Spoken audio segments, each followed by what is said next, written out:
season from hell. Well, but that's a good problem, right? I mean, It's a good problem, but boy, oh boy, there's no leeway for accountants.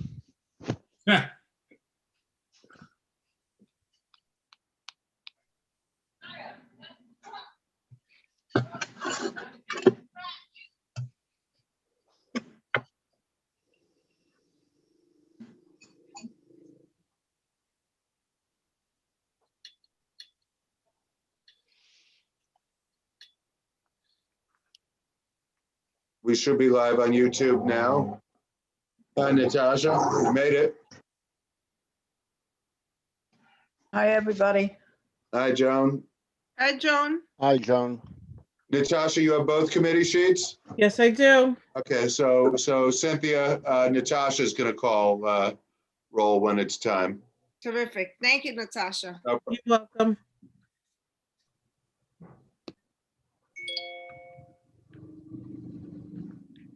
Jeremy, how are the kids? Loud.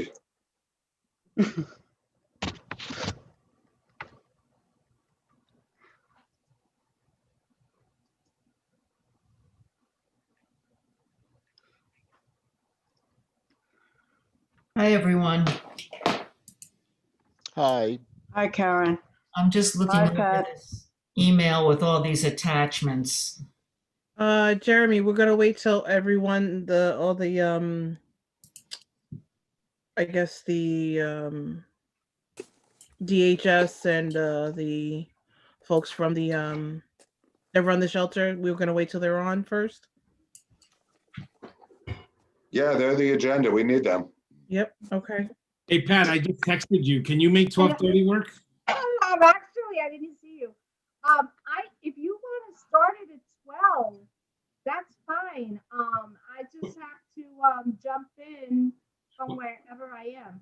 Well, my problem is that I have something already at 12, so I can start at 12:30 if that works for you.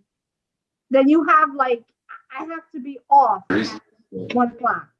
At what time? I have to be off by 1. No problem. I don't think it's going to take us much longer than that. It's just to make a couple of decisions, and I don't think it's going to take us more than like 20 minutes, 25 at most. Perfect. So that's 30. Okay. 12:30.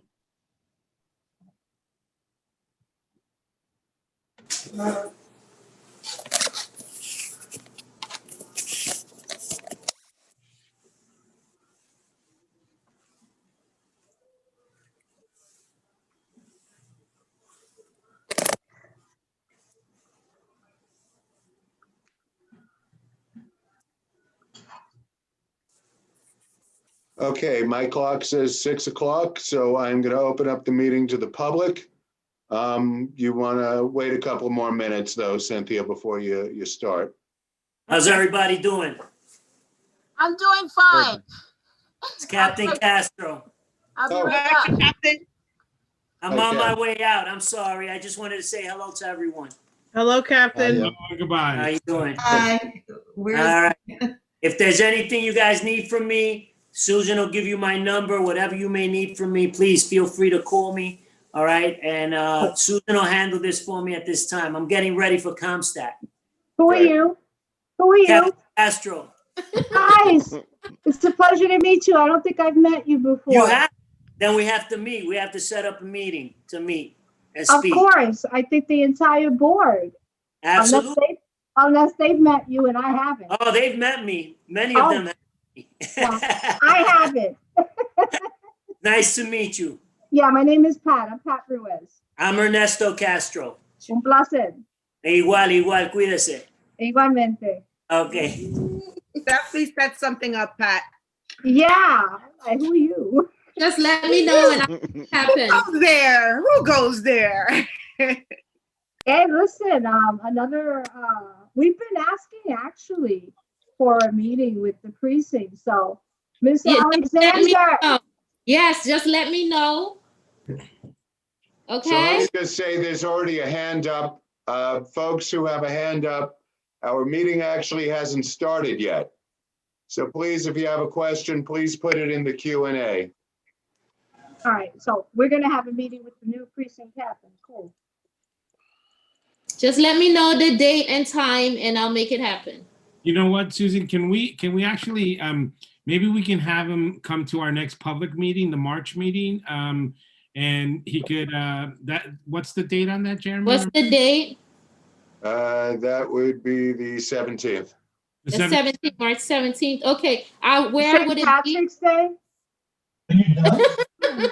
It's through Zoom, Susan. It's via Zoom. Okay, so just send me the link and I'll let him know, okay? Excellent, Okay. thank you. Okay. So Cynthia, you may wanna start up at any point. And just Okay. remember, Natasha's gonna call roll. Okay, Susan, you had a question? I saw you raise your hand. What time? You have a time set or no? 6 o'clock. 6 p.m. Okay. So I'll definitely let him know. Thank you. You're very welcome.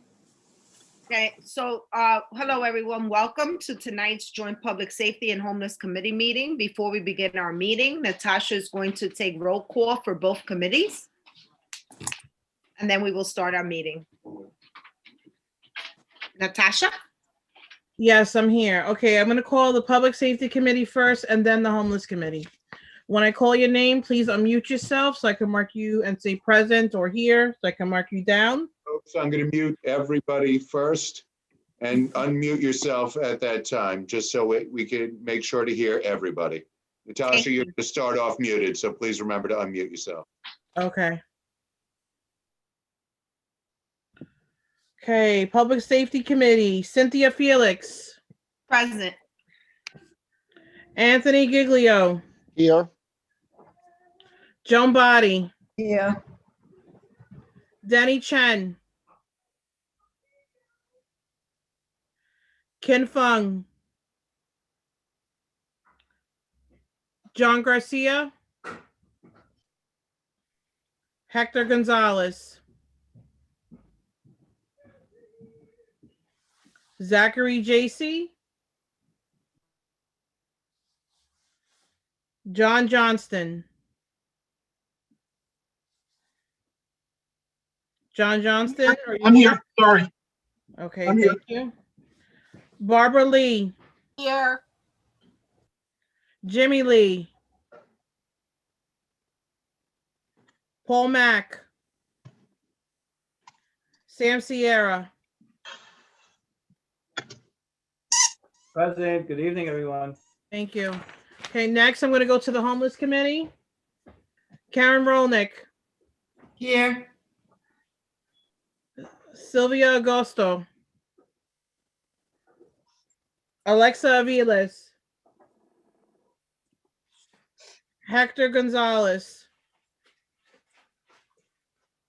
Barbara Lee, Here. Antoinette Martinez. Alexa, go. Okay, Jeremy, those are all the committee members that are present. Just go down the Natasha? list and get the people who are not committee members and add them to your list, and we'll announce them afterwards. Okay, so just give me one moment. Okay. Okay, we got Cesar. Got it. Okay, Gladys Bruno. Here. Good evening, everyone. Good evening. Hold on. Mhm. I think that's it. Maybe. No. Oh, yours, Cynthia. Thank you. Thank you again, everyone. Welcome to the Joint Public Safety and Homeless Committee meeting. The purpose of today's meeting is to discuss concerns that Block residents have brought to our attention regarding the Sleep In Gowanus Men's Shelter, which is located on 22nd Street.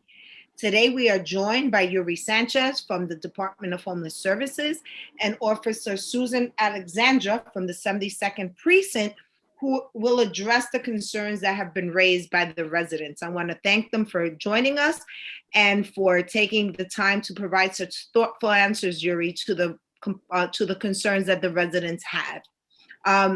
Jeremy, would you like to go first, and then we'll segue into Officer Alexandra? So yeah, thank you guys so much. It's always an honor and a pleasure to work with you all to address any, homelessness matters, shelter related concerns that are brought to me. We also have the provider for Gowanus Inn, Sleep in Gowanus. We have African American Planning Commission. We have Miss Kimberly Jones and Matthew OKB also here to answer questions and address concerns with you all. Good evening, everyone. Good evening. Thank you for joining us. So Yuri and team, I assume you're going to want to speak for a few minutes, but then there will be, I'm sure, board member questions, and members of the public, especially folks from the block, should raise their hand at the appropriate time. But let's give Yuri and the folks she's brought with her tonight, and Officer Alexander and the other officers the opportunity to speak first, and then we'll have the opportunity to question. Okay, so Sleep in Gowanus has been in existence for quite a number of years, right? Even preceding the time that I joined the agency. It was formerly a site for families with children. That was no longer the case in October. As of October 1st, 2020, all families were exited, and the 22nd of October 2020 is when we opened and are serving single adults, men. The reason this was done is because we see an increase in the need capacity for single adults. So hence the reason why, we flipped this particular site. I'll just answer questions and concerns. I don't have much else to say. Let me provide some background information then for the board and for other members. So we received some concerns from the residents on 22nd Street regarding some ongoing activities that they say have begun early November 2022. And they believe this has resulted in the destabilization of the block and the deterioration of safety and quality of life.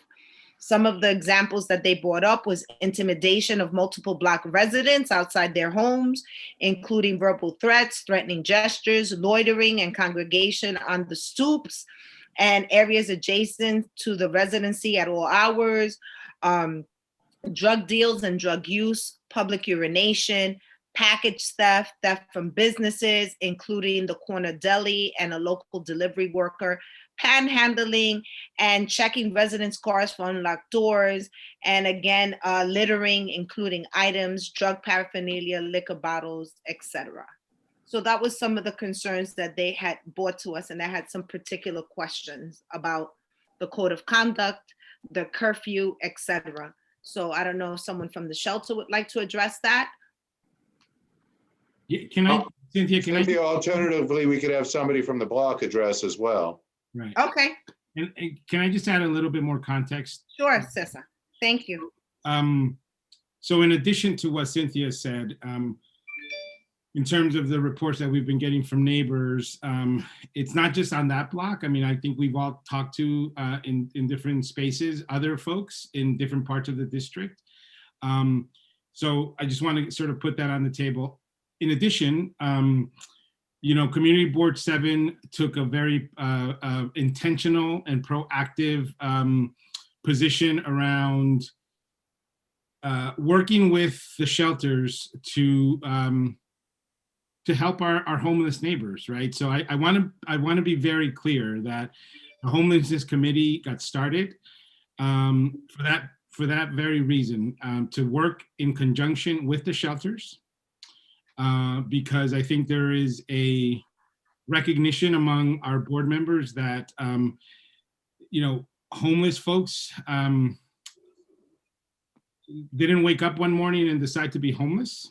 And so there is a recognition that these are folks who are our neighbors, and that they have fallen on hard times, and we have a responsibility to help and to assist and to work with all of the stakeholders to make sure that that we're being inclusive, that we're taking into consideration the needs of our homeless neighbors. So I want to put that out there, because what I really want to ask us all to do at this meeting is to separate and not conflate some of the quality of life issues that are going on with the notion that somehow it's a cause, or the cause of it is because you're homeless, right? There are a lot of root causes for homelessness, and until we address some of those root causes, the issue isn't just going to magically go away, and it's certainly not going to go away by demonizing or by over-policing our homeless neighbors. That being said, I have heard from a lot of neighbors around the quality of life issues, and so I'm really glad that the 7-2 is here with us, because I think we all need to be working together to address multiple problems, right? We have these quality of life issues, and we also have our work in supporting our homeless neighbors. So that's all that I want to add. Good evening, everybody. My name is Matthew Okabe. I am the CEO of African American Planning Commission. Mr. Zuniga, I hope I'm not mispronouncing your name. Thank you. Thank you for that opening remark. I have been in the homeless service profession for over 30 plus years. And part of our mission, our organization's mission, is definitely to work with the community board, the local police. We really believe that whichever community we are located in, we have to make sure that we work in harmony with the homeowners, the community, the elected officials, and what have you. I'm glad that we're having this meeting. We can address the issues and concerns of the community. Many of the things that you mentioned, we're just hearing some of them for the very first time. We strongly enforce policies in terms of how it relates to the community, in terms of lingering around the building. I have here with me Ms. Kimberly Jones. She is the Director of Operations. She can go into further detail about our operations and that specific shelter and how we operate it. Good evening, everyone. This is Kimberly Jones, as I was introduced. Ms. Jones, may I just ask one moment? Folks, I know a few of you have your hands up. We're going to let them speak first, and then we will call on you. Feel free to keep your hands up. But I just want to let you know that we're going to let the presenters speak first. Okay, thank you for that. Again, I'm Kimberly Jones, and I'm the Director of Operations here at AAPCI. And that specific location, as you all know, we opened there in October, the end of October. And the flip, as you were informed, it was families previously, and now it's single adult males. We have a reputation, if you will, for our engagement of our clients, whether they be single adult males or females, in the interest of the community. We also make every effort to educate all of our clients who come into our services on the importance of not creating disturbance or an eyesore or disruption in the community. And as much as we can control that, we absolutely do. We do internal rounds and communicate with the clients. We do external rounds and communicate with the clients. There are going to be things that are beyond our control. As again, Mr. Okabe said, there are things that happen that we are not made aware of. I think we do have a pretty good rapport with the local police. They do come expeditiously, actually. We've had some instances where the police do not show up at all, but we have a pretty good response time if we have a need for an emergency or to call 911 or have the police involvement. So again, we are not negligent in terms of observing the community. We're not negligent in terms of engaging the clients around appropriate behavior. However, it is a site that serves quite a few men, quite a few clients. And again, in as much as we can engage them around appropriate behavior in the community, we absolutely do. And when things are brought to our attention, we immediately address them and respond to what the concerns or the needs are. So I thank you all for allowing us to be a part of this conversation and certainly to be a part of the resolution for whatever the concerns are. Thank you. Jeremy, maybe we should have someone from the block speak. I believe that Jason. So we have a couple of folks with their hands up, two of whom I know are from the block. I can invite them to join the panelists if you wish.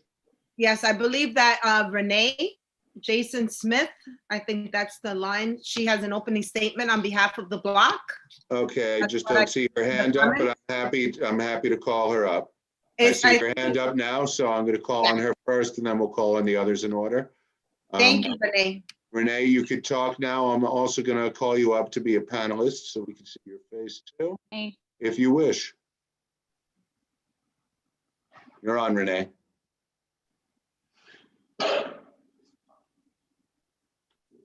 Renee, you just need to unmute yourself. I know, I see that. Can you hear me now? Yes. Okay, fantastic.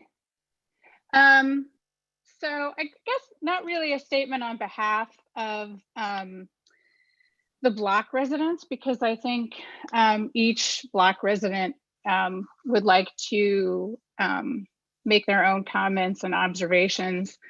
I would like to say that you know, my family has been here for 6 years on the block. Our block has been very quiet. It's a light manufacturing district with very limited residential. What we're finding now is that the number of residents at the hotel is equal or greater than the number of existing residents on the block. Before the hotel was being used to house families,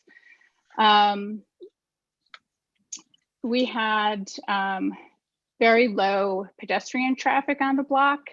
We are essentially right next to the Gowanus Expressway. So the only people on the block were people who lived on the block, worked on the block, and or who were staying at the hotel. Once families started to being housed there, the block welcomed the families. It's a benefit to have families and children on the block. At the same time, we realized that there were issues related to the warehousing of people, and this became clear to us even as we had months of calm. We also had issues intermittently as these families got rotated out. We had issues with drug dealers and drug use and break-ins in cars. One family had their, who owned a demolition business, had their truck broken into and with tools stolen 3 times within a very short period of time. And at no time when families were housed at the hotel did members of the block feel unsafe. And at no time were we demonizing the families. The worst part of the last 5 years was realizing that these women and children who were removed from neighborhoods where they did have some community support were just as vulnerable as they were before. And so this is why, we know this is why that we had drug dealers on the block. And we know this is why we had domestic violence in the streets where women would be attacked. So that's what happened in the last 5 years. And then in the last 4 months, what we have experienced is really a deterioration of safety and quality of life on the block based on, Cynthia, thank you for reading the list of issues. And I know, I think probably I have neighbors who can also add to that. I think the biggest issue that kind of frames all of these other issues on the block is the fact that regardless of the relationship that DHS claims to have with CB7 about communication and outreach, we are not seeing the result of that. We have not been the residents here have not been engaged in a conversation about how to make things better on the block, both for the existing residents and also for the clients of DHS at the hotel. And for us, I think the most troubling issue surrounding all these other issues is the fact that every person that we've talked to, including my own family, has been subject to intimidation. I think six individuals from the hotel in our case, and I think we have other block residents who can speak to that as well. And so I think people are starting to feel less safe. And I notice at night when I see residents walking on the block, including my own daughter, I see a lot of people looking over their shoulders, which is not the block that we built. And so we are hoping to be able to work with CB7, with Councilmember Menchaca on building the block. We have received an enormous amount of support from our NCOs, but we cannot rely on a police department that is understaffed right now, and there's so much, they cover a very large territory. And with regard to educating clients with regard how to integrate and be respectful of the community, but them not being able to control it, I think we need to find a way to, I don't know, communicate better, have checks and balances, control it, and there need to be consequences. We had an individual who was stealing packages and was put back on our block and then later threatened us. And so if there are no consequences, if you're not a good neighbor, and there are many good neighbors at the hotel, but there are a few who are not, and we need help with that. And then also, we were told by Councilmember Menchaca's office that this was a situation that arose, it's pandemic related, and this was very temporary. So we'd also like to hear more about the timeline and the plan for the hotel usage, because you know, we just need some communication. We have had very little communication. So I'm going to just step back and let someone else talk. Thank you, Jeremy, for allowing us to speak. Thank you. That's New York City that does that. I'm just providing Zoom. Next, I have Daniel Murphy, not our board member, Daniel Murphy, a different Daniel Murphy. Dan, you could unmute. And I'm also going to make you a panelist. Can before we keep going with the speakers, can we ask folks if it's at all possible to turn on your cameras just so that we could see your faces? That'd be great. Daniel Murphy? If you could hear me, you have to unmute yourself. Sorry, everyone. I hope you can hear me now. Yes. Yeah, thanks for the opportunity. So just quickly, I don't want to start conflict, but I don't believe that the shelter has a good relationship with the police. I had many conversations with local officers who have told me otherwise, that they don't get cooperation from the shelter, which we'd love to see. But from our point of view, it's pure public safety. So I have my wife here as well, Sarah. Hi. We're gonna unmute. Feed the kids and do it all at the same time. So yeah, so excuse us because we're trying to cook dinner and feed the kids but we wanted to jump in and just give our point of view as residents of the block, that we're not tied down to a particular organization or, you know, a job that's involved with the housing of homeless people, but we, you know, we're seeing the direct impact and effects of that on us and our community. So Okay. just want to, I'll say one quick thing. I feel like okay, you take over that, I'll jump in. Two things. One is, I don't think the people at the shelter, we have not seen any benefits in terms of what they need to get help. We're just wondering, I mean, that was one of our questions we put forward in our emails. I want to make sure these people, I mean, I say good morning to all of them every time I see any one of them, because I want them to have an opportunity to get themselves back on their feet. This has been the craziest year. And I feel like, you know, we're thankful that we can be in a home, but there are people that due to circumstances have ended up in a shelter. And I'm sure 90% of them are amazing.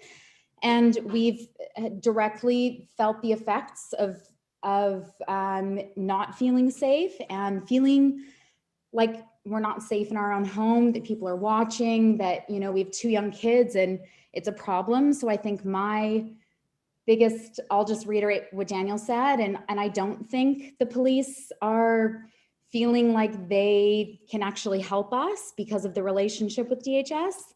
And then to back that up, my concern is obviously for my safety, my family's safety, my community's safety on this block. And then also, like, these men that are in this shelter, like, let's get them help. Like, how can we get them to a point where they're feeling supported? And how can we as a community feel like on our block, they know that we understand this situation, but like, we need to have more safety for us and we need to feel better about it.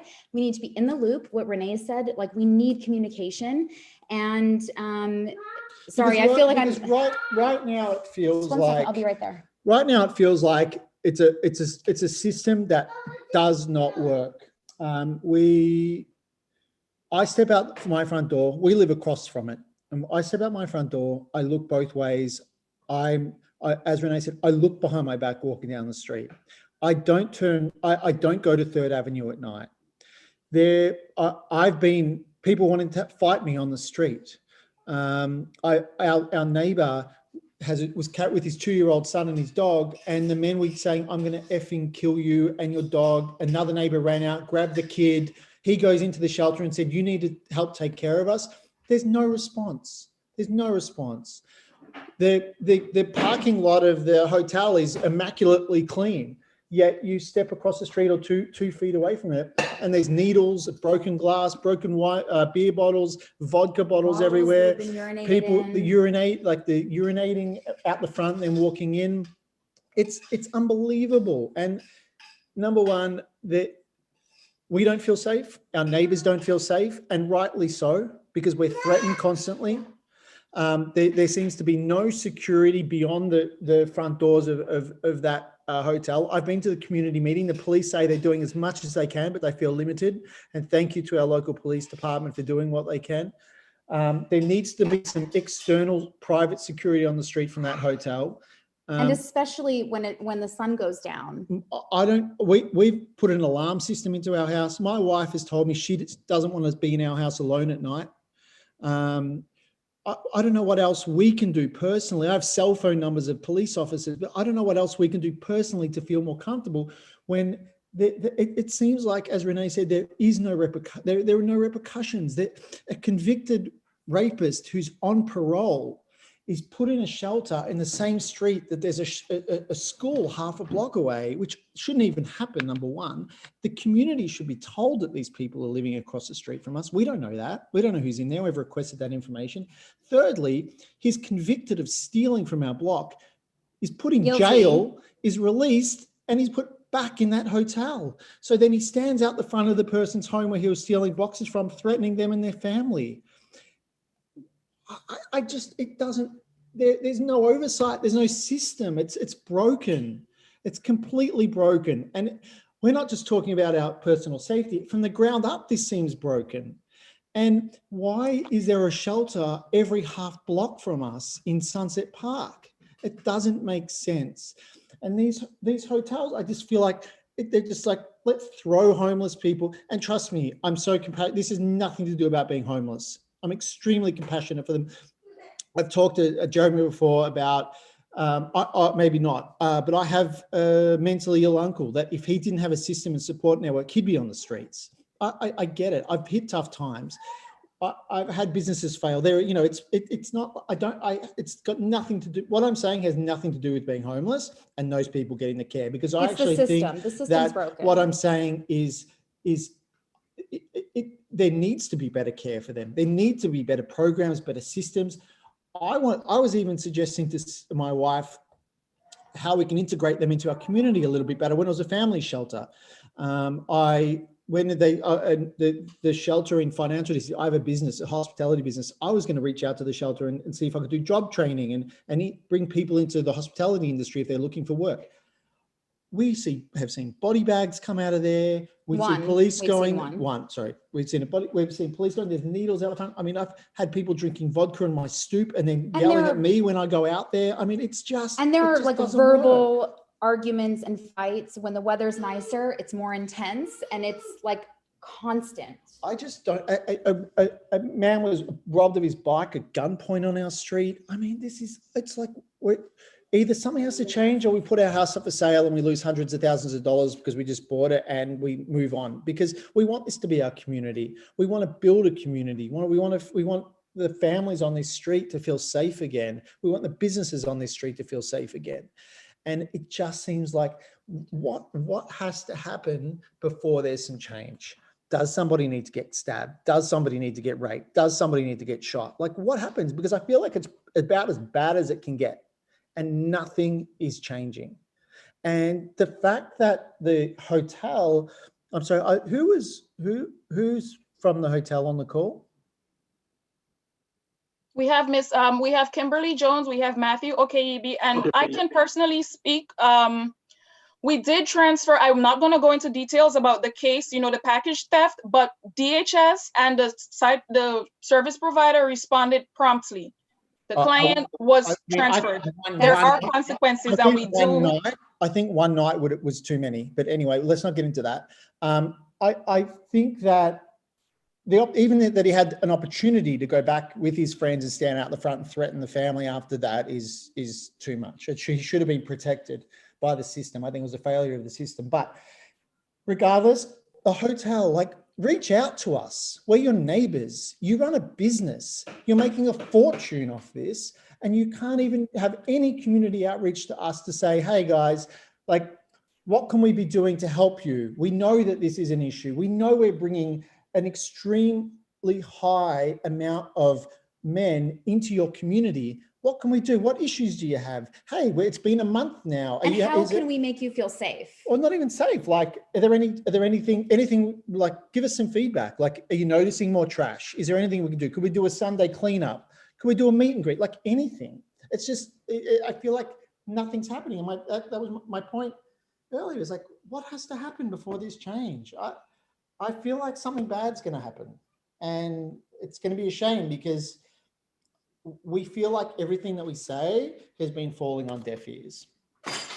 And Jeremy is I'm glad we're having this conversation, because we do, the various hotel shelters or shelters in general, we do partner with communities. We do have, residents working together, cleaning up the block, planting gardens. Before Corona, we had, on-site activities, but there are ways that we can partner, and we look forward to continuing this conversation with you all.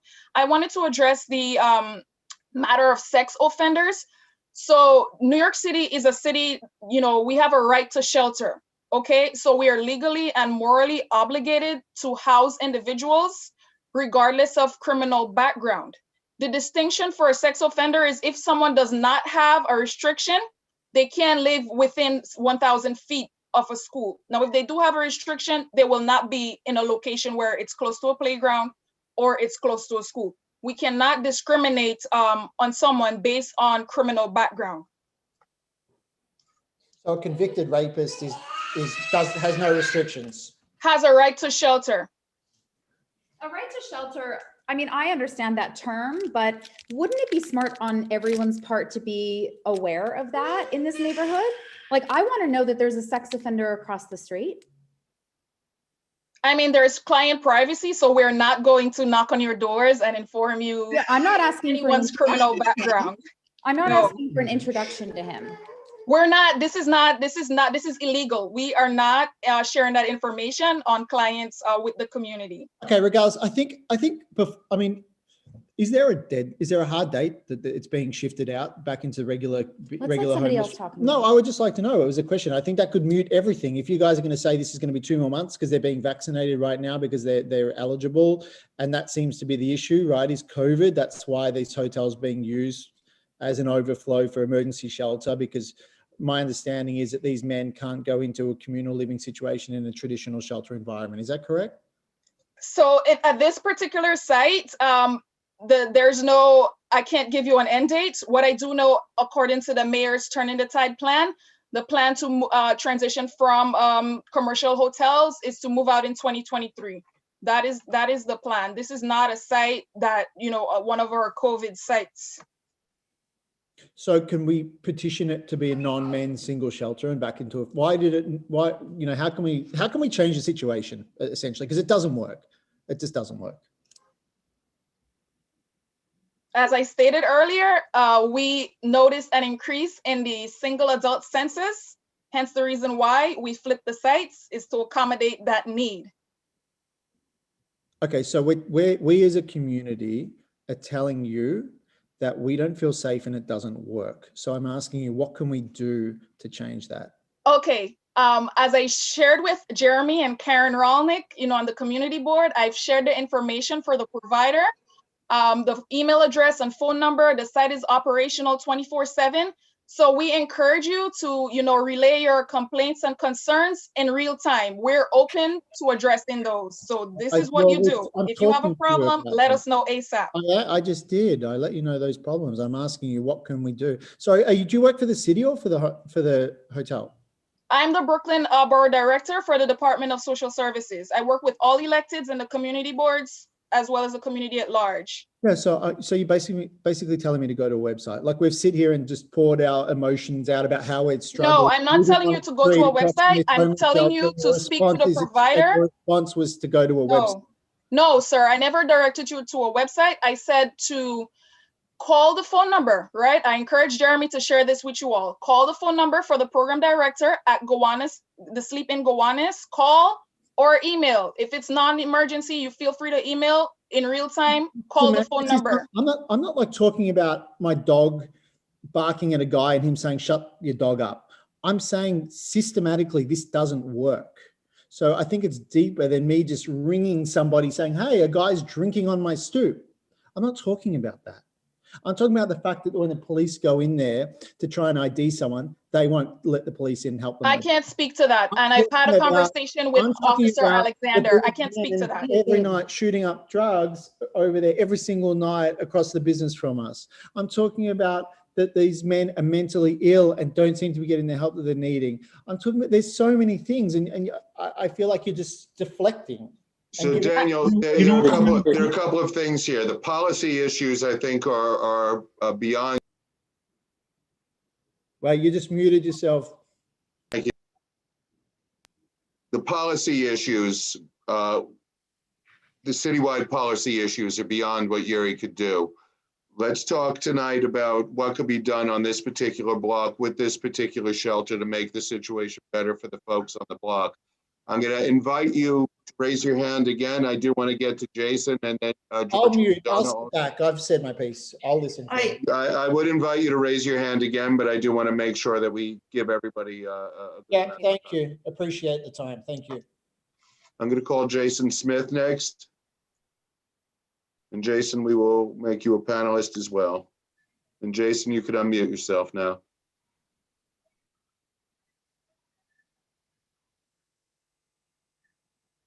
Can you hear me? Hey. We can hear you. Great. Thank you. Thank you, Jeremy. Thank you, everybody, for joining the meeting.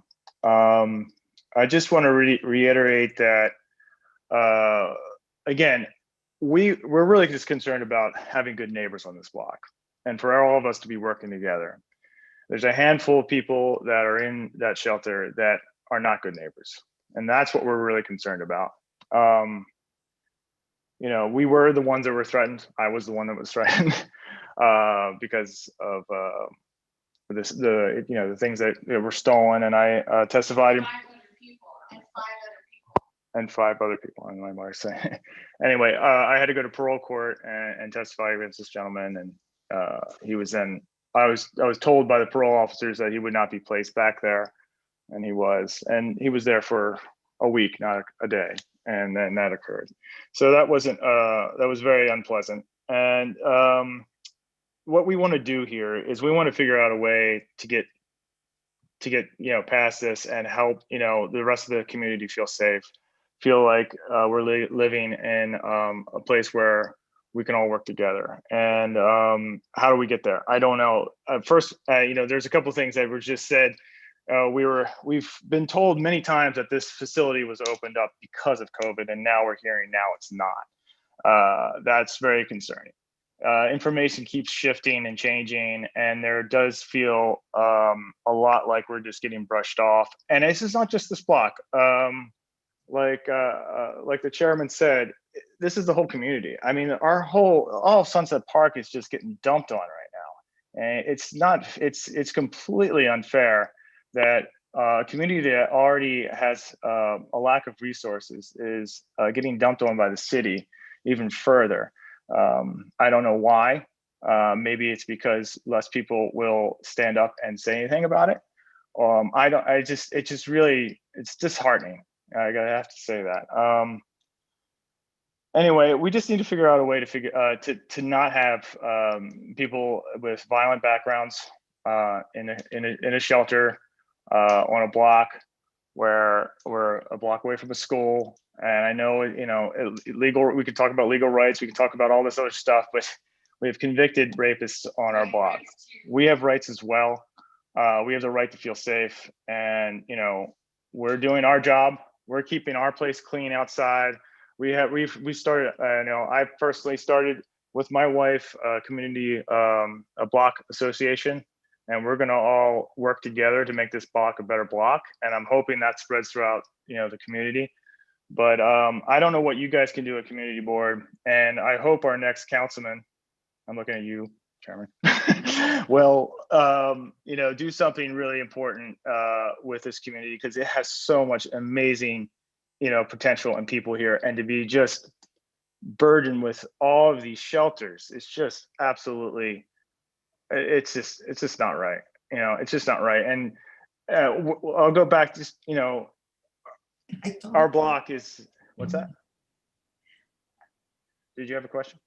No, I'm just asking Jeremy to let me talk okay. when you're finished. Would that be okay? I'll get you next, Karen, and then we'll get George.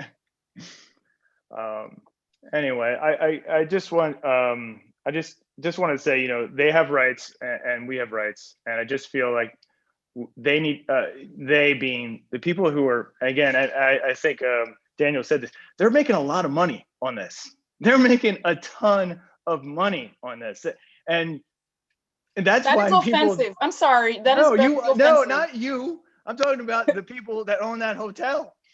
And this is a systematic thing, and it's not offensive. It's part of this. It's part of the way the city works. It has nothing to do with you personally, so please don't be offended. I know, no, it's not personal at all. I'm just saying, we need social service providers. Well, we do need social service providers, but we do need to do that in a correct way. We can't just warehouse people and not give them the proper services and not give them the structure that's needed for people to get out of these things, out of their position. But right now, they're just being placed in there. It's not good for them. It's not good for the people around them, and there are people that are making a lot of money off of this. And that's why it's like nobody gives, a damn. So anyway, go ahead. I'm sorry. Really quickly, Sure. Cesar. So hello, everyone. My name is Edward Cerna. I am the Brooklyn Borough Director for the Mayor's Office. I'm here to support my colleague Yuri, and also just one flag that I'm a lifelong resident of Sunset Park. I would just caution us that when our language is very important, and sometimes, we might say things that are charged and not even mean it.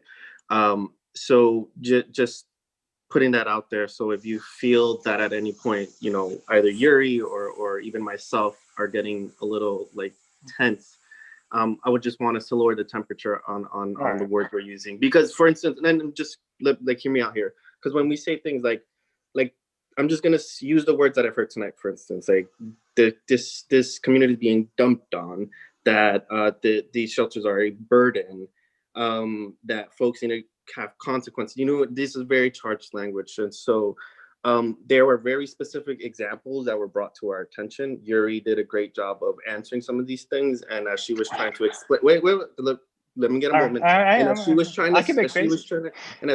to answer, for instance, with the previous folks about the gentleman that was making harassment and stuff, she was sort of dismissed and said, well, let's not get into that. So there are some answers here. Let's hear them out. Maybe we could take a break and hear from PD to see what some of the work that they've been doing. But I would just, you know, ask us to like lower the temperature a little bit. And I can also talk about the long-term plan that the mayor has, and Yuri could also help me out on that. Well, that housing, I would be very interested in. Housing folks on long term, because as we all understood, like, right, housing folks in hotels is hard. But for instance, right, and then for instance, we're trying to, we have a local plan to build shelters, for instance, in the communities where some of these residents live. So for instance, if you're a family right now and you go homeless, you have to go all the way to the Bronx to get checked in, right? If you're a single male, you have to go all the way to the Upper East Side. And so there is a plan to make it local, but then we hear some of that same rhetoric where it's like, we don't really, you know, why is it this community you're getting it? You know, why is it us? And so again, but I mean, you do have to admit that this community has more emergency shelters, not permanent shelters, but emergency shelters. That's actually not true. That's not true. Where else? Maybe it isn't true, but we have a whole lot of them, man. Okay, I mean, every other block. So folks, we do have a number that seems more than average. So yeah, Karen whether it's more than most, I don't know. I would like to call on Karen Rolnick, though. Karen is the chair of our Homeless Services Committee. She has not had the chance to speak yet. Jason, I would invite you to raise your hand again. And then there are a couple of other folks from the community after Karen. Thank you, guys. Hi, thank you everyone for attending this meeting. It's been an important meeting and there's been a lot of activity in our neighborhood. And I'm the chair of the CB7's Ad Hoc Committee on Homelessness Issues. And our mission statement is to ensure that homeless people in our district get the support and services they need, while also ensuring that the presence of shelters does not negatively impact safety or quality of life in our neighborhood. Clearly, this is a balancing act. We all realize that. And I just wanted to touch base really quickly on some of we've had several questions and comments about why are there so many shelters in our neighborhood? Why is this happening now? And why is it happening to us? And just so some of you may not realize the history of this, that this neighborhood, because of the way it was zoned, had a lot of hotels go up very quickly within like 6 years along 4th Avenue. And that zoning has since been changed so that the hotels cannot do that, but it was too late to help us, so that the hotels were here. And then when actually, Karen, the hotels could still open up. Well, not as easily. And okay, hotels can still open up apparently, but we have a history of having hotels here because of the mixed manufacturing district that we're in. So now that the hotels are here, we were in an emergency situation with, as we all know, that you can't live in high density shelters when there's a pandemic and a very serious disease. And we all know that they have to spread those people out for the safety of everyone involved. So that is the history of why they seem to be coming here with greater frequency. But there are also a lot of shelters in other areas of the city, condensed in areas, because the city's in an emergency. We're in a pandemic. And there's been a lot of shifting around, as you can be expected in such a situation. And I would also like to make one more point before I shut up, is that, you know, when it comes to things like, you know, convicted rapists and child pedophiles and all these people that are a danger to the community, you know, they can live in private houses too. and no one is checking over them if they do. And when they're in shelters, they're getting services, and there's staff there to help them with their mental issues if they have any, their addiction issues if they have any. So people who have those issues, they can live in homes too. So let's not conflate these two problems, or these 3 or 4 problems. It's a complicated issue. So I'll give someone else a chance to talk now. Thank you. Thank you, Karen. I have George Cardona next. George, you can talk, and I'm going to make you a panelist.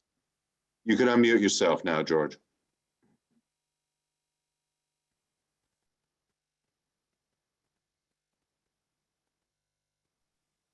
George, you could unmute yourself.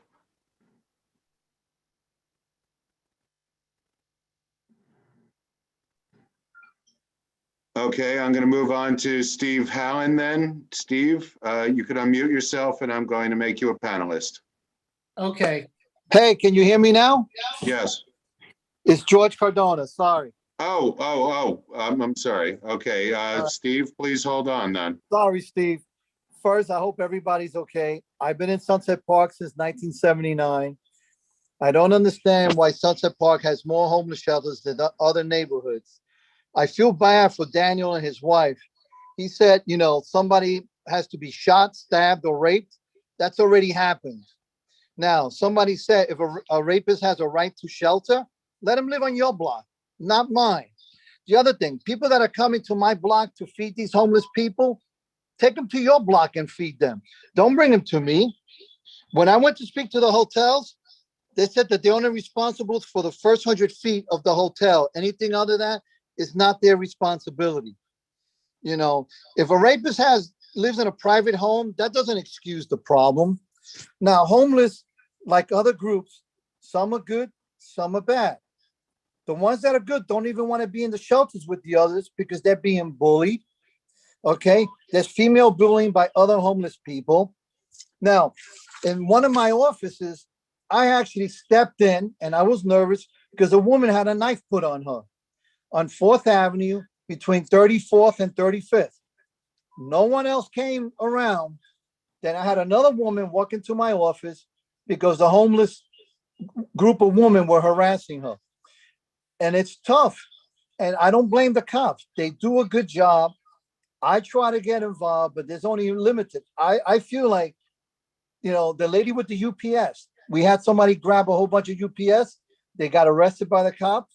They were released a few hours later. There's nothing to deter them. And I'm not going to blame all homeless.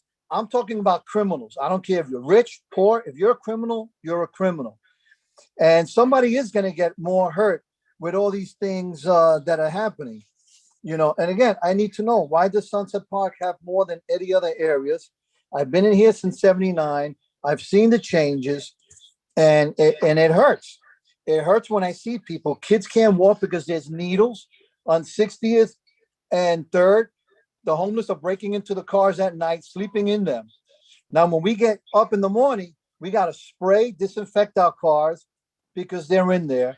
You got needles all over. You also got homeless people now sitting in front of businesses and asking, give me money and I'll move. And when the homeless people come in, the support groups, they don't listen to them. The only time they'll move is when a cop comes in. You know, it's not right. You know, or what they do is, and there's like 2 or 3 groups, they go to 4th Avenue, they go to 3rd Avenue. One of them walks into the store, creates a scene, while the owner of the store is looking at him, the other 2 are robbing.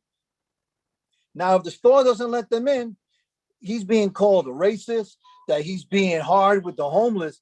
What's he supposed to do? What am I supposed to do with my business when they keep coming in and disrupting and asking for money? Or again, sitting in front of my door because they don't want to move. You know, Jeremy, I thank you for this opportunity. And again, that guy, Daniel, got to me. The guy that was threatened got to me because I've actually seen that.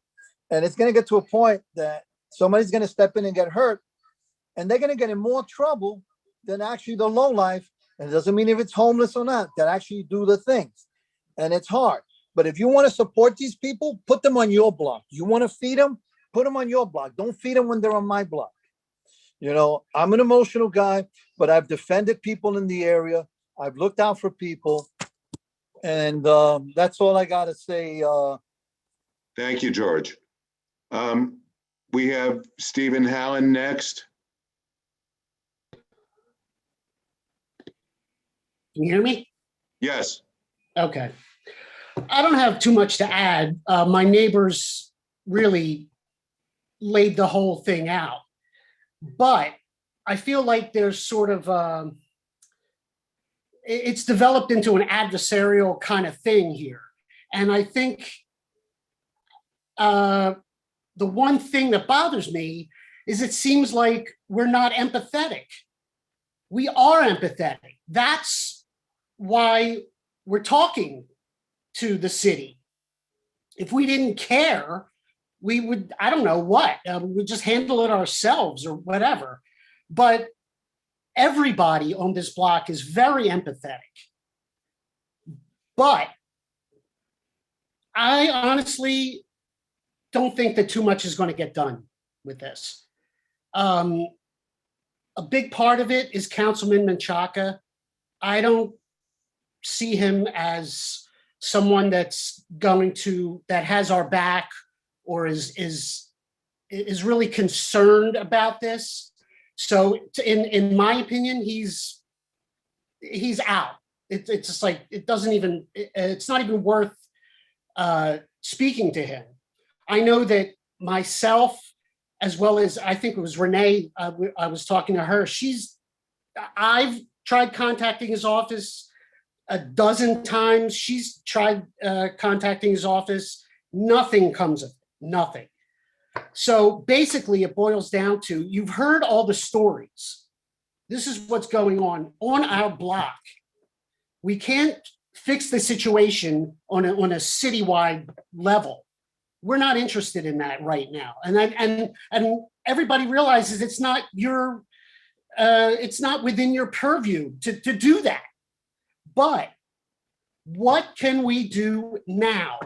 What can be done now? Because when the summer comes, it's not going to be pretty. And I feel like you're basically waiting for something bad to happen. And then there'll be a reaction to it. I don't want it to come to that. There are people on the block that have little kids. And there's already been issues with, little kids being in the middle of it. It's a serious issue. It's a two-way street. You want respect, you got to give respect.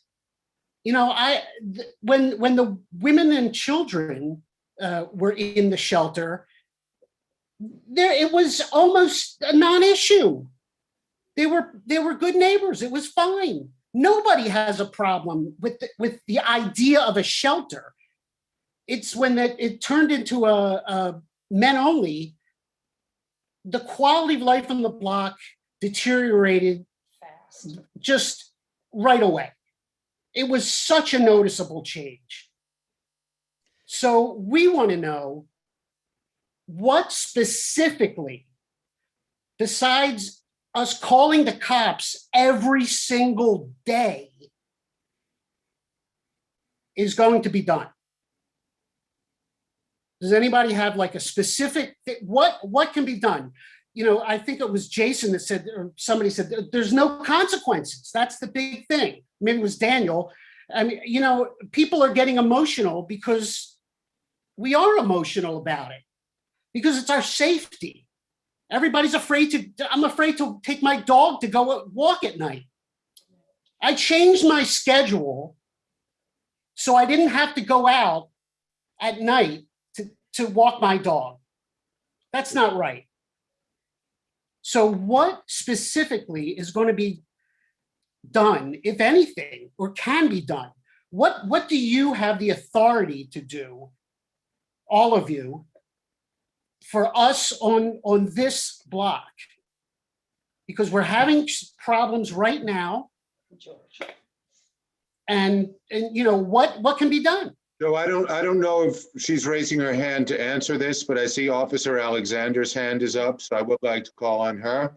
I don't know if she is answering you or if she just wants to speak. Okay. I just want to So say let's call on her. Thank you, Stephen. And everyone, I'm sure, can appreciate how difficult it is when one of our neighbors' 2-year-old son listens to a man that he doesn't know is a homeless person living in a shelter, but he just knows it's his neighbor across the street, say, I'm going to fucking kill you and I'm going to fucking kill your dog in front of a 2-year-old boy, and watch that person walk in the building across the street from where he lives with zero consequence. What's that guy supposed to tell his son? Really? It's a joke. Daniel, I appreciate you speaking, but I do want to call on Officer Alexander. I don't want to dismiss that, though. Susan, you could unmute yourself. Susan Alexander? Yeah, I'm here. Hi, I'm the Community Affairs Officer in the 72 Precinct. With me is NCO Boy. This is their sector, so there'll be Officer Green just has a question that he wants to raise. So, hey everyone, my name is Officer Daniel Green. I'm the NCO for Sector Boy. A lot of you I've seen, at my Build the Block meetings. This question is actually more for the HS administration. All right, so for the past maybe about two Build the Blocks, I'd say. 2 to 3 Build the Blocks. 2 to 3. Oh, I mean, all right, so for the past 2 to 3 Build the Block meetings, the homeless shelters has been the biggest topic over anything else. Of course, everyone's asking us, what do we do? What can we do? And of course, our resources are limited, and even like a lot of the complaints are loitering, package thefts, and, certain things. Now, him and I, my partner and I, we have an approach when we deal with the loitering and the urinating in public, when we come across it, the public intoxication. We don't always believe in issuing summonses. We believe more like educating them, because these are people that are in a homeless shelter, so I'm pretty sure they don't have the means to answer a $25 or $50 summons. Mm-hmm. So we tend to not go that route. We will try to talk to them and we will try to educate them that, we can't do this here. You need a bathroom, there's a corner store, you don't do that. Or we can't drink an open beer in public. A lot of times we're met with the aggression, excuse my language, but F you guys, I can do what I want. This is New York City, blah, blah, blah. Okay. And we take it, we take what we take and we continue with our day.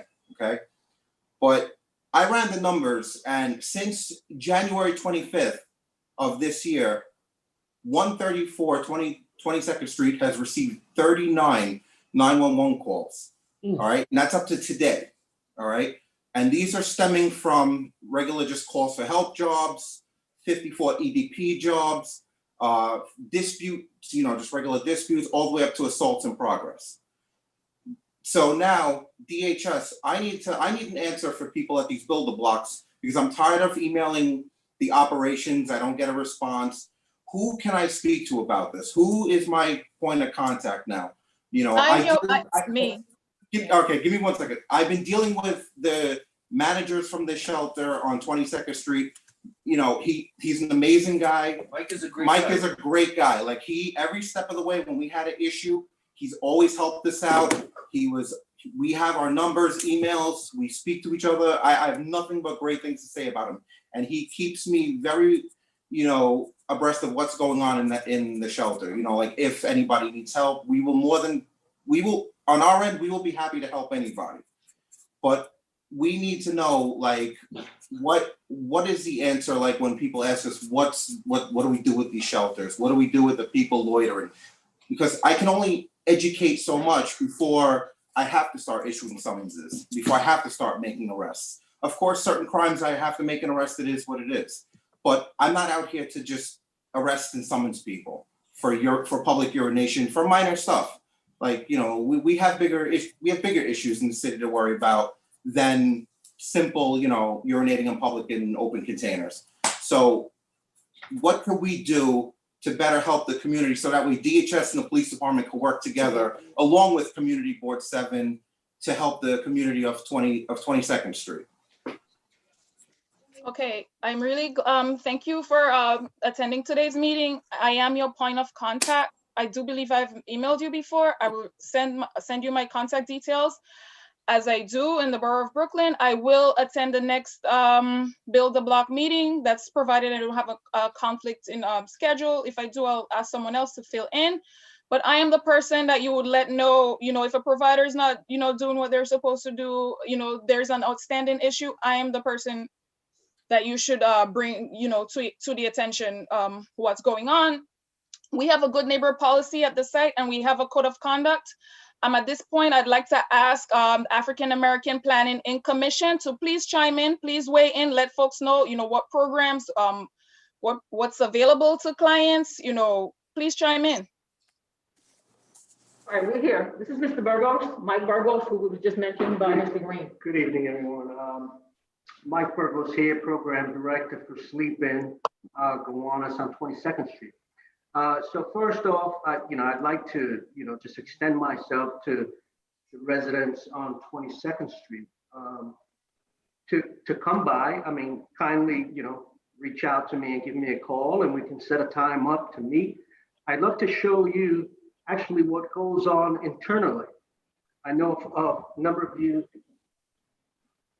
have shared, that the men were not getting service, but there's quite a few things going on within the doors, behind the scenes. We have a number of case managers who are meeting with the men almost on a daily basis, several times a week. We refer them to a number of community-based organizations, with regard to substance abuse treatment, psychiatric evaluations, counseling, therapy, Medicaid management. So there's a lot going on. They're also getting assisted in identifying permanent housing and or other areas for them to move to. So there are a number of things going on internally, and I'd be happy to schedule a time to discuss some of the things that are going on. Also look forward to that block association if it gets created. I'd love to be a part of that. We're on the block, and we love to be part of some of the resolutions. And Mr. Officer Green and I, we can talk a little bit more about some of the things that we can assist the block and the association moving forward. So thank you. I just want to add one more thing. This is Ms. Jones. Insofar as being able to come into the shelter, we cannot allow the general public into the shelter, but as you were just informed, we are available to speak with you, share our information and our numbers. Again, we come from communities as well, and so we do understand your concern. But again, our goal is to make sure that we are providing the services that we're contracted to provide and to support the clients in our facility. If there's something going on that we're not aware of, you have our number, you call us directly, we respond immediately. Again, insofar as the block, we do come outside, we do rounds, we do redirect the clients as they are, if we observe them in any areas or any activity that is not appropriate. But we will increase that in terms of our movement up the block. One of our other locations, we do rounds to the corner of each side of the block. So we can increase that as well. So if we identify any of our clients in places beyond the front of our shelter, we can redirect them as well and get them assistance, support, etc. But we'll be more active, more vigilant in terms of being present on the outside of the facility. This is Edward again. Maybe I missed it. Can I get maybe the readout of the number in the email where folks can reach you at? I know it's on the email that Yuri sent out, but in case folks didn't get that, they could just try. All right, so you want the telephone numbers? Is that what you're asking for? Yes, ma'am. All right. I'm the Director of Operations, and my phone number is 718-986-8545. And the Program Director, Mr. Mike Burgos, his number is 929-475-2630.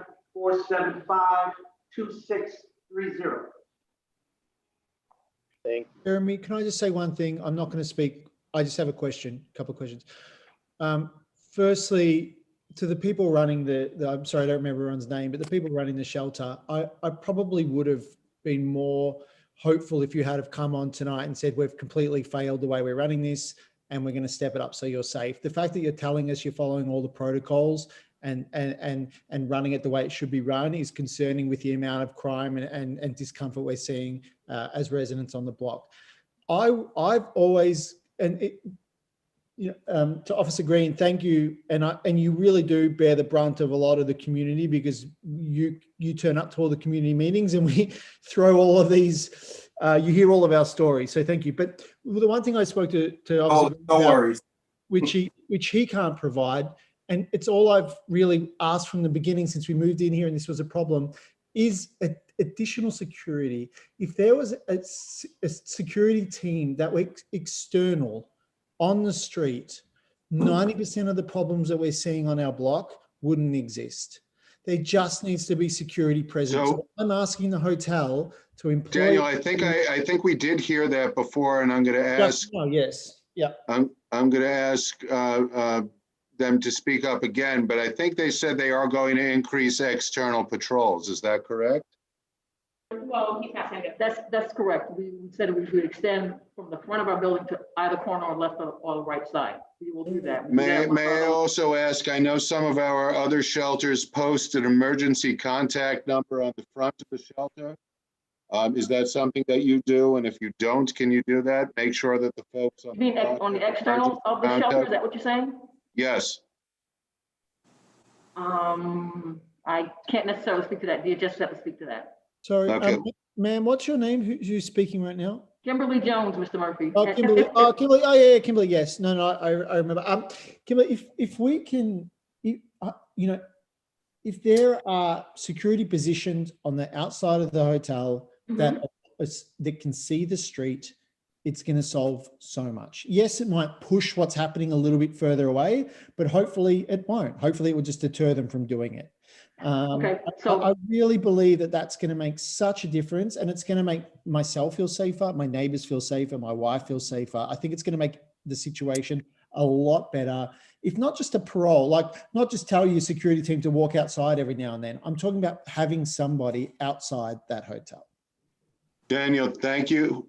You are technically out of order, but I allowed it. But we do have a couple of board members who have been waiting. I want to get to. John Johnston is next. John, you could unmute yourself. Hi, everyone. Can you? I have two questions, and maybe actually, Jeremy, we might know. Has the community board ever looked at the fair share provision in the city charter because of all the homeless and homeless shelters that the city's placing in the community? So, and Yuri, you could correct me if I'm wrong, but I think the city is under an emergency order that fair share does not have to comply with fair share. That does not appear to be correct with me. I mean, what we have been doing as far as responding to COVID is that for single adults, congregate shelters, we've reduced the numbers, or we've moved entire, shelters into hotels. But as far as fair share, I'm not going to say that this doesn't apply currently due to an emergency. I think the community board. I was talking about the 1981 emergency declaration. I think the city charter has a reason. If the city is putting too much pressure on a particular community, the fair share should be investigated and looked at, because no community should bear the brunt of what's going on in the city. And Sunset Park and Community Board 7 is bearing a huge brunt of that. And fair share should be litigated, and a council hearing or a community board hearing should be done on the fair share. HRA is putting a lot of pressure and homeless services onto the community by putting them into the community. And the second question I have is for the officer.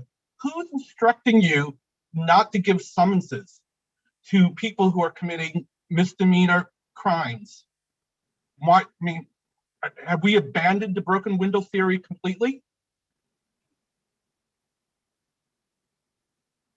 Someone instruct you not to enforce the law?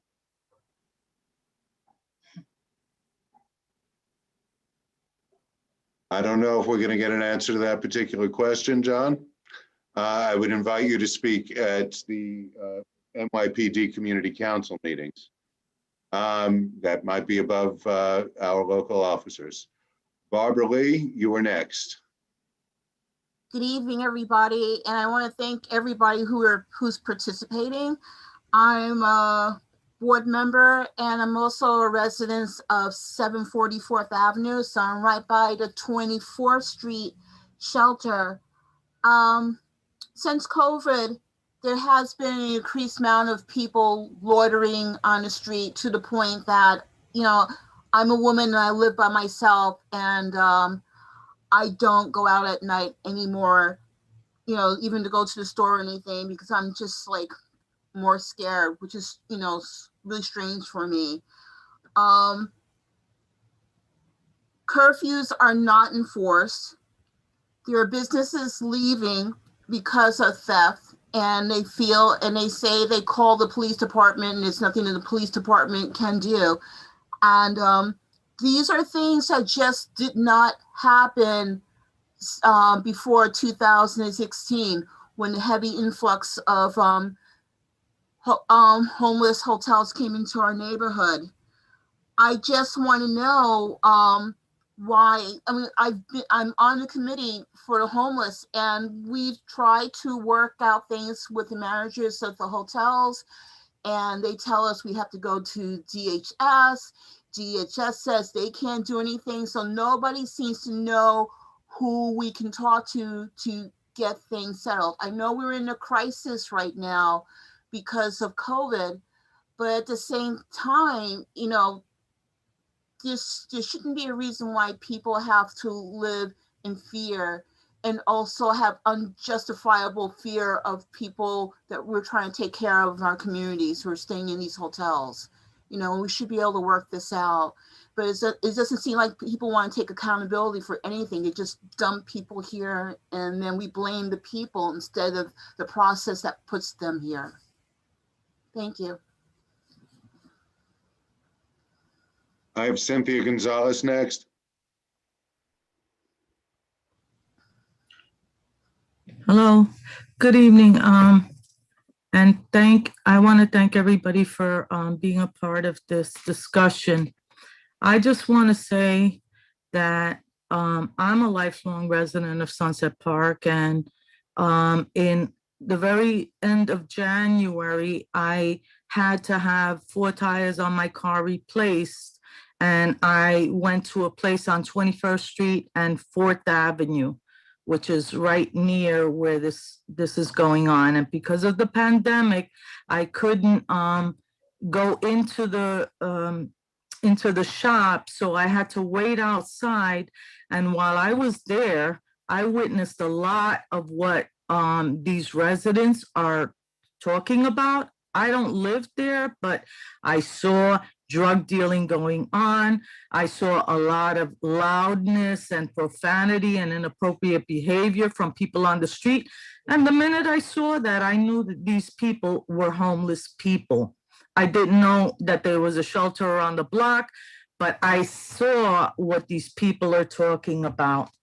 So I want to ask, you know, what permanent housing are these people being referred to? Because as a board member of a not-for-profit CBO Housing Development Corporation for low and very low income people, I know that our waiting list numbers are, forget it, it'll go into the next decade.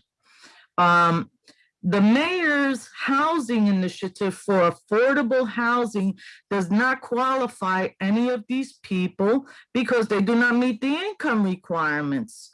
If the monies were put into a shelter system that was to provide permanent housing for these homeless people and families, we would not have to warehouse these people for decades, because this is not a problem that started yesterday. This has gone on for decades. And, you know, Sunset Park is one of the quote unquote dumping grounds for these people, because when these hotels were being built, supposedly they were being built to, you know, to welcome people that were visiting family or whatever. But I said to the community board 10 years ago, we're being set up for homeless shelters here. So I knew it was coming. I myself knew that it was coming. And this is not happening because of COVID. This has been going on for decades. This is a policy issue. And homeowners and community residents bear the brunt of it. Because if all of the monies that these hotels were making went into providing quote unquote permanent housing for them, we would not be sitting here having this discussion. I mean, we are being, how should I say, people are talking to us like we're stupid, but we're not stupid. The fact of the matter is that this is, in fact, a policy issue. People that are in these places, the good people that are there take advantage of the services that are there. But the drug dealers and the criminals that are in their midst, that those residents themselves are intimidated by, nothing is being done about that. Nothing. Because I'll tell you something, if somebody told me in front of my child that they were going to kill me and my dog, and that person is not in jail, there is something wrong with the system. Because anybody's life who is threatened, there should be courts that will prosecute this person and put them away, because clearly they are violent and they are dangerous and should not be out roaming in the public. So I don't want to hear it. There is no housing for these people because the current mayoral administration never built houses for these people. He built houses for working and middle class people and then gave crumbs, 1 or 2, apartments to homeless people in those buildings that were built with taxpayer money. So this is something that has to be changed, but I don't know that what we can do locally, but we need to put pressure on the new administration coming in to say, this cannot continue happening in our communities. This is absurd. At the end of 2019, I believe there were 63,000 people, families in the homeless shelters. Now, how do we stop that number if we're not building permanent housing for them? This is a problem, and I think that that's the only way that we're going to address it. We can handle NIMBY when that time in the future comes, but the bottom line is that we cannot have people living in homeless shelters in perpetuity. It's a problem. Thank you, Cynthia. I have some Q&A questions I will read as well. Cynthia, let me just point out that about 13 years ago, the local city councilman viewed these hotels as potential homeless shelter and warned us about that. That was Councilman Bill de Blasio. So I have a question here for Rachel Karp. Are there resources you would recommend as alternatives to calling the cops, particularly in situations where police presence may escalate a situation?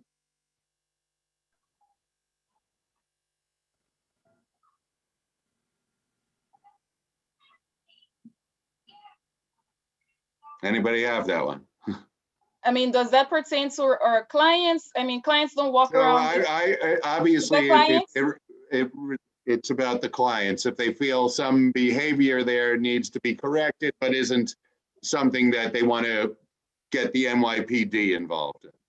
As I said earlier, please call the provider. 24-hour, hotline is available to call in complaints and concerns in real time.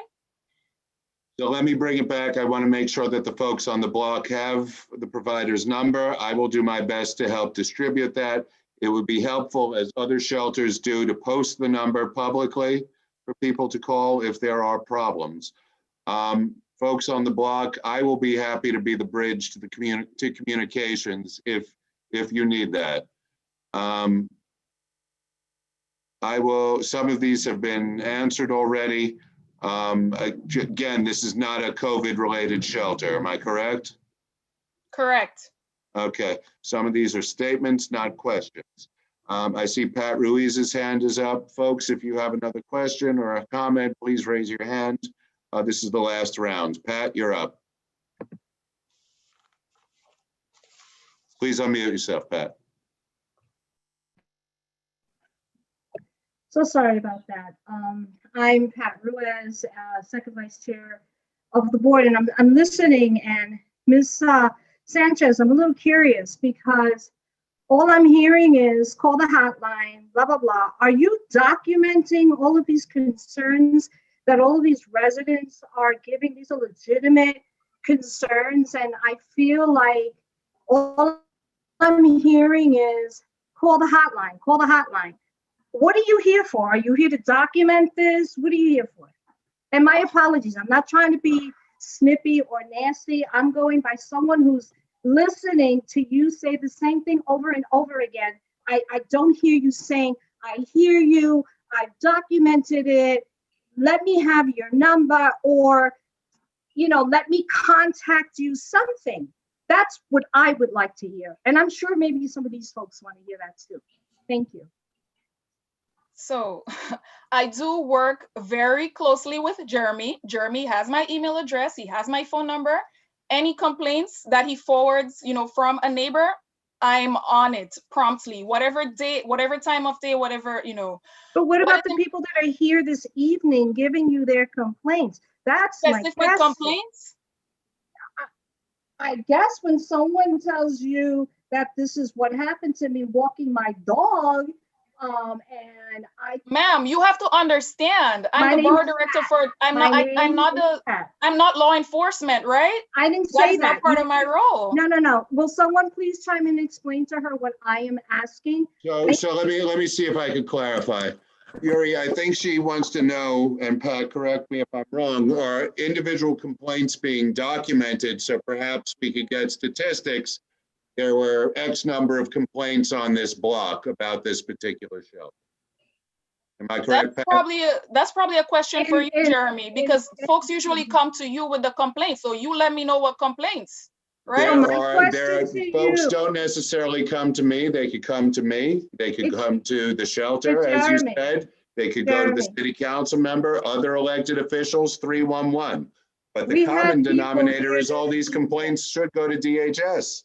Right. Any complaint that comes to DHS is documented and addressed. Any complaint. What are you documenting from this evening? What are you documenting from this evening? Am I being out of line, folks? I am taking notes and I am bringing back whatever the complaints and concerns that are shared here. Absolutely. That at least is what I wanted to hear you say. Will I be calling up individuals on here to talk about, you know, nebulous quality of life complaints that is not necessarily attributed to clients? No, I will not make that promise. But I'm here to bridge the gap, you know, between the shelter and the community. I'm sorry. Hello, can I say something? Hang on one second. Hang on, Hold on, guys. Hang on one second. We're going to keep order here. Okay. So Cynthia is the chair. Cynthia is going to be next. Jason, your hand is up. I will call you in time. Yuri, I had a question. You had said that this shelter was converted from a family shelter to an all-men shelter based on a need. How often do you review these needs and convert back? Is there a possibility? Because I think that's one of the concerns the neighbors had. Now that you clarified that this was not a COVID emergency shelter, how often are these needs assessments done? And is there a possibility at some point in time that, hey, you may see there's a greater need for families? Obviously, we don't want temporary shelters. I think Cynthia Gonzalez was hit it right on the head. We need permanent shelters. Emergency shelters cannot be the solution to homelessness. But now that we have this, and you stated it was done based on needs assessments, how often are these needs assessments done? And how often are shelters converted from one to another? Cynthia, I thank you for this question. I will inquire and I will have that response back to you. That's a very important question. Thank you so much. My colleague from DHS, Yvonne Ballard, was about to make a statement. Can we please allow her to do so? Absolutely. Thank you. Hi, I'm sorry that I joined late. I was stuck in another meeting, but I did get to hear some things. My name is Yvonne Ballard. I'm Associate Commissioner for Shelter Operations over the single adult and adult family shelters. Let me first apologize to the gentleman that talked about the client that came back and threatened his family. I do apologize to you sincerely. And we will work with the provider to ensure that when there is an issue with clients that are in the neighborhood that are not being good neighbors, that we will work to move them, rather quickly. We want to be good neighbors, but I will stress, I've heard a lot of things, and I will stress some of the things that some of the people said about, everyone has a right to shelter. We cannot discriminate against them because of the crimes they have committed. I know that one of the young ladies mentioned that, people commit crimes and they live in your neighborhoods. They live in my neighborhood. They live right next door to us. So I don't want to pinpoint and say that, just simply because they're homeless and they have committed crimes or they're sex offenders that they can't live. They too have a right to live someplace. But we will work with the provider on moving clients, once again, who are not good neighbors. The provider is a strong provider. There's social services that are there. I heard someone said that they don't provide services. They do. They have a program administrator who oversees the site. They have a program analyst, and one of the functions of the program analyst and the administrator is to work with the site. They do case reviews. We look at how they're moving their clients. We look at how they're providing case management services. So they are receiving services. But I do also want to point out that, we live in a world where you cannot force anyone to do anything that they don't want to do. Okay. That's with all of us. Our job and our provider jobs, one of the things we want to help is to engage the clients that are homeless, try to get them to accept services, to work with them, engage them when they don't, because oftentimes, people don't always accept services right away. Sometimes it takes meetings, it takes several meetings. It may take a month or may take 2 months of meetings before that client can accept services. And I'm sure you're aware of that. Similar to people who suffer from mental health, it is a very negative connotation when it comes to mental health.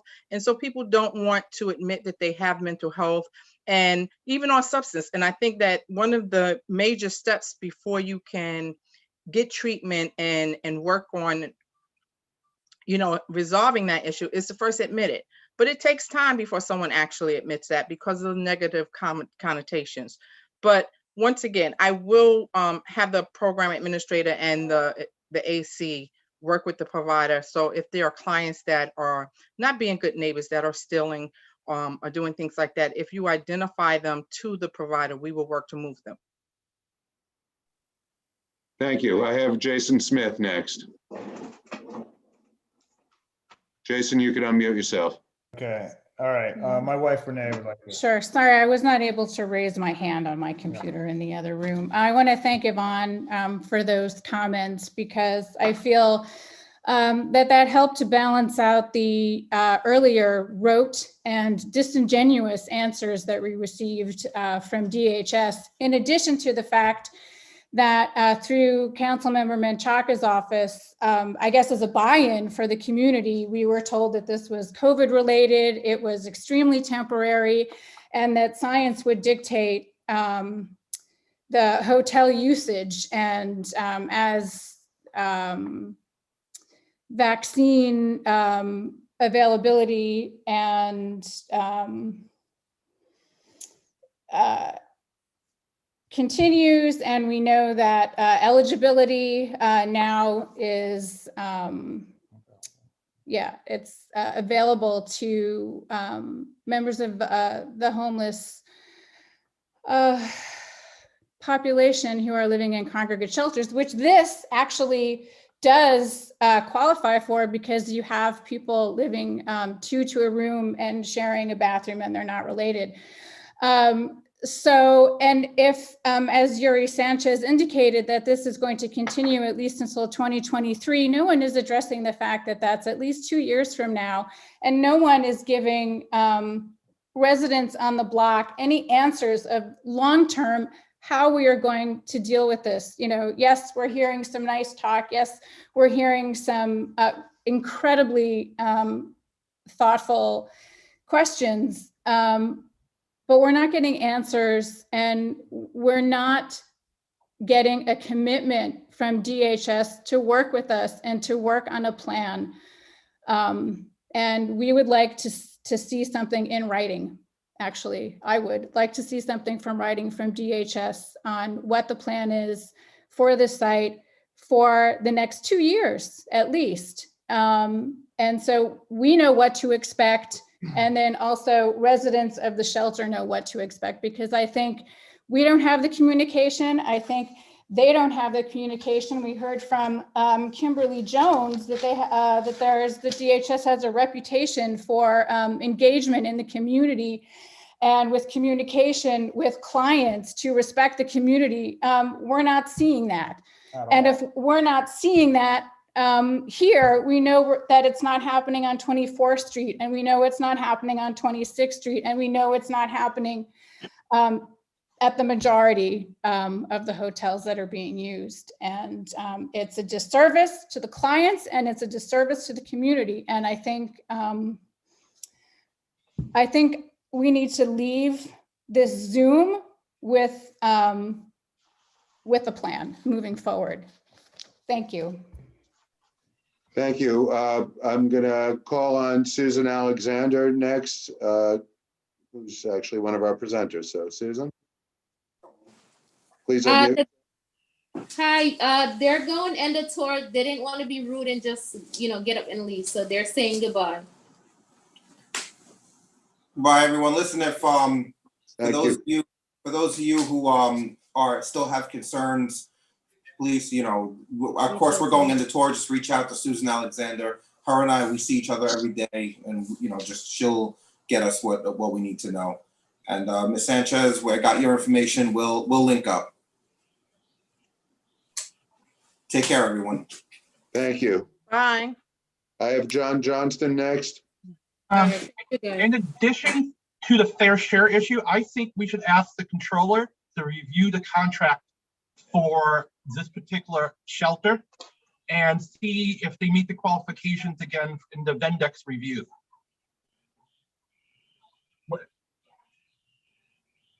That's all I want to say. I mean, Caesar, if you're okay with that, I would, yeah. Thank you, John. I have Cynthia Gonzalez next. Yes, hi.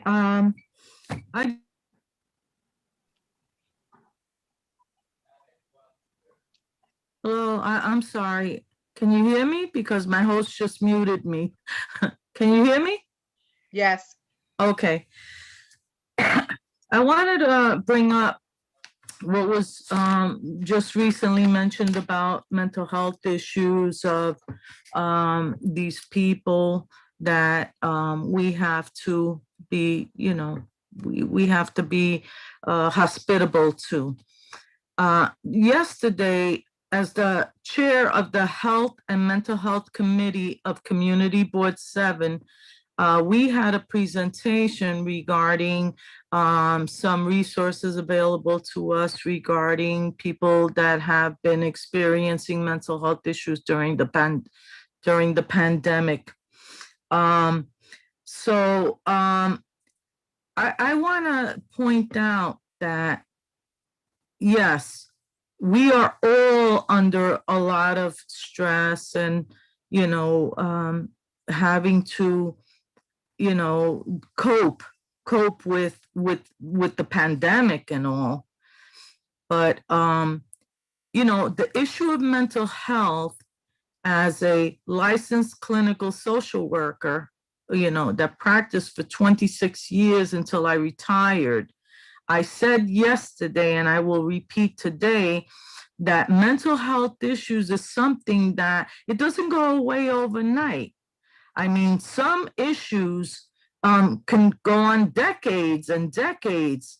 Now, people who are reporting that they have been intimidated on 22nd Street probably never had that happen to them before. And now, since this all has occurred, where their lives have been dramatically changed, where they're fearful looking over their shoulder, the residents and their children may be having mental health issues as a result of these goings-ons that are seemingly going on continuously and unchecked. So it's not just the homeless people having mental health issues. Now that's being brought to our doorstep. And I think that we need to look at that because these are our neighbors who are now, fearful of going out, situations that they never had to deal with before.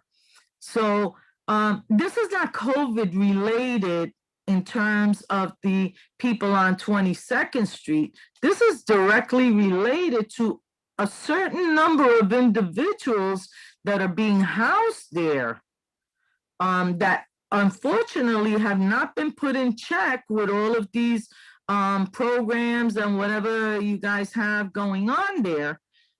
It's continuing, and now, the mental health issue is spreading. But also, I want to point out that my question that I had before was not answered, and that is, what housing are these people being referred to? HUD, DHCR, HPD? I mean, who's going to house these people permanently? Unless you're going to move them from shelter to shelter to shelter, there has to be a place for these people to go where they, can afford to go, because these people are very, very low income people. Cynthia, so where are they being referred to? So Cynthia, you're absolutely right, but that's outside of Department of Homeless Services. It is it is a question for the administration, and the administration does have a housing plan. I'm sorry, but Ms. Sanchez says these people are being referred. She said it, so I'm asking her directly. I unmuted. The provider, hi guys. Renee, hang on 1 second. Your hand is up. You're coming soon. Okay.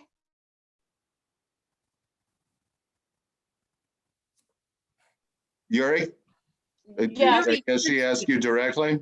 Okay, so the obviously the service provider, African American Planning Commission, can weigh more into this, but we do have move outs. So the goal is to move these clients into permanent housing.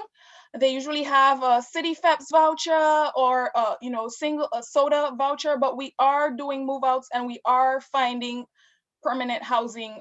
So people are not like perishing for decades, that's not what's happening at the site. The provider can speak more into it, but the clients have a housing specialist assigned to them, right? So they do work with clients to do move outs. Move outs are happening. We're not leaving folks in there for years. I mean, there are no time limits, but we do work to do move outs. I mean, the service provider, and DHS. Thank you, Yuri. I have Karen Rolnick next. Hi, I just want to make a few notes here. First of all, with regards to the move outs, the statistics that we've gotten from homeless services in the past is that the average stay in the shelter system is about a year. So they don't stay forever in the shelter system. But I also wanted to ask, I don't know, Yuri or Yvonne, if you can answer this, and it's not something you ordinarily do, but we do have quite a cluster of shelters in one rather small area. And I'm wondering if it would be possible to get just like an extra security team to sort of circulate between these shelters that we're having, just because there has been an increase in the shelters and there is a little problem here. If maybe we can somehow put in a request for this. That's one question. And the other question is that on my block on 33rd Street, there's a shelter that solved one of the problem with people hanging out. There were people hanging out in front of Crisel and some of the other businesses in the neighborhood that were panhandling and harassing the customers. And they put a bench in front of their hotel, and that enabled the residents who were living in the hotel to be outdoors and have a place to sit down. And it kind of did a lot to take the pressure off of the other the businesses that they were hanging out in front of. And I'm wondering if that could be considered. I'll email you about it. Thank you, Karen. I have Jason and I guess Renee next. You can unmute, but let me just say, Renee, I know I've been working through Jason and you and Daniel. I'm happy to continue to try to be the bridge for communication here. Let's speak tomorrow, and I will try to set up something directly with the provider at the hotel for you. Thank you. Thank you. I just wanted to quickly add to what Cynthia Gonzalez said regarding the mental health services. We were told that on-site services at this hotel do not include mental health or substance abuse counseling. And we are seeing the effects of that lack of support for the residents. And so in this plan that we are requesting from DHS, I would like to see, can they add, if this is going to be more permanent than we thought, we're requesting that they add those services on site because we are seeing it's not good for the residents, and then therefore it's not great for the community. That's all I want to say. Thank you very much. So again, let me invite you, let's chat tomorrow, and I will try to set up that subsequent meeting. Do we have any more questions, Jeremy, from anyone or comments? I don't see any additional hands up. Okay, I do want to thank everyone for coming tonight and sharing their I've concerns. got a hand up now. Nope, now it's down. Okay, Cynthia. So I just want to thank everyone for joining us tonight on this joint committee meeting. It was very important to hear the concerns of the neighborhood, and we do get it. We know that you're not against the homeless population. We know there was a lot of emotion, a lot of passion at your neighborhood. You love it. And we do want to be good neighbors, and we do want to have good neighbors. But it's also very important to be transparent with the community. And this goes to DHS and everyone else, because sometimes they feel they didn't know the answers or they got conflicting answers. One example is that they were told this was a temporary answer to COVID. And tonight, for the first time, they found out that this may be on till 2023. And I think what they're requesting is a plan that's transparent, that has some concrete steps and some actions that we could take as a community to resolve this together, because we're all here for the long haul. And we are very sympathetic to people that have found themselves in situations where they do not have a home. But at the same time, I should feel safe going out at any time in my neighborhood to go to the corner store. We shouldn't have a situation where a child is hearing their father being threatened. And those services are so important to provide. If they are not being provided, again, we don't know if that's true or not, because the lack of transparency and communication that has gone on around this particular site and other sites, I'm sure. So I think the ask is, Yuri and Yvonne and Edward and Kimberly and Michael, is some transparency about the plans that are happening out here, some communication. We know that we could call Kimberly and Michael now, so I do thank you for that. But also I think it's important that we do have keep a tally of how many complaints are coming from a particular site. I know that Officer Green shared that 39 911 calls came from this shelter alone just from January, and that's very concerning to hear. So I think those statistics are important because they may show a deeper problem in this particular site or in any other sites that we may have to look at as a public safety issue. So I do ask for your consideration as we move forward with this and we continue to work together to resolve it. In particular, since we don't know how long this particular shelter will be here, because we can't keep having temporary shelters. And I know, Edward, you keep saying that we keep saying it's a dumping ground, but because there's a concentration of them in so many few blocks, it does feel like they're a lot. And it would be great to hear, how do we fare in Sunset Park or Community Board 7 compared to other neighborhoods, so that we do have real numbers to give examples from, to say, hey, we have 12 and our neighboring community board has 0. As we move forward with the mayor's plan to have permanent housing, or the next administration's plan rather, to have some type of permanent housing, because I think that's going to be the only real solution. We cannot keep having these temporary emergency shelters in the neighborhood without services that are going to provide them and lead them towards the path of permanent housing, like Cynthia said. So Cynthia, I have Cesar's hand up, and perhaps that will be the end. Yeah, so look, I 1,000% co-sign everything Cynthia just said. I would add one thing though, that I would add that the neighbors that are on this call, particularly the neighbors who live in and around the area, continue to engage. I mean, I think, in addition to everything that Cynthia said, I think it's incumbent upon all of us to continue to engage, to continue to talk. I know it's super frustrating.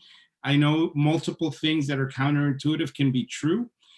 It is true that there are all of these quality of life issues. It is also true that it isn't up to Yuri or Edward to resolve all of these things. It is also true that I think Yuri and Edward, you saw a lot of the displaced sort of anger and angst that the neighborhood is feeling. And I think all of those things can be possible, and we all have to continue to engage, because I think all of us together are gonna really find and achieve a solution to this. But I think what Cynthia said about more transparency, concrete plans, that's really that's like a real kind of like a very baseline kind of expectation that we have and that we should be granted. So thank you, everyone. And I know this is super frustrating, but please continue to engage with us. And just as a follow-up, Mr. Susan, if Alexandra, if you could follow up with Yuri about the next Build the Block meeting, because they did offer to be a part of it, Kimberly and Michael as well. Yes, definitely. Yes. I have her contact. I definitely will let her know when it's Build the Block. Okay. With that, Jeremy, if there's no more questions, we could close tonight's session. Go ahead. You could gavel it closed. I'm responding to some folks in the Q&A right now. Okay, everyone, thank you once again for joining us. One last request, guys, sorry. So you guys submitted some questions. We responded, Commissioner Banks actually, had his hand in this. We take community questions very seriously. I shared it with Jeremy, as well as a one-pager on the site, and along with the code of conduct and the good neighbor policy. Those are really good documents that I would like for you to see. So Jeremy and Natasha, please share this with the community. We received it right before this meeting, and we'll be happy to share it with the block residents. Thank you. Can I ask a question really quickly, Ms. Sanchez? Does that documentation cover just the policy of one site? Because we are talking about a cluster of sites, and it would be great for this community to be able to sit and look at them together and figure out what the plan is together, because collectively they are having a disparate impact on a very small portion of our community. And it's a disservice to the residents, to the community at large, to the clients, to just talk singularly about one specific shelter at a time. We do need to take a step back and look at this collectively, because we do have a significant number in a very small geographic region. I second that. You're absolutely right. I hear you collectively, there is a concern, but for the various sites, we have different providers. So when we get questions, we kind of like do it specific to the sites. Tonight, we did not have the other shelter providers here because the primary concern is the sleep-in Gowanus. So we look forward to working with you all to address all concerns and questions. Great, thank you. I'm not expecting that to happen tonight, but I do think we've tried to have this conversation and taking the step back, and it's been very difficult to do in the context of the committee. So I would like us to revisit that and make another try, because we do need to take that step back and look at this collectively. So thank you so much. Thank you, Alexa. Cynthia, I think it's time to bang the gavel. Bang, bang. Thank Everyone you all. have a great night. Thank you all. Thank you, Cynthia. That was a great meeting. Thank you so much, Cynthia. everybody. Good night, everyone. Thank you and good Yeah, night. fabulous job. Yep. Yes. Bye. Thank you all. Bye-bye. The only thing stronger than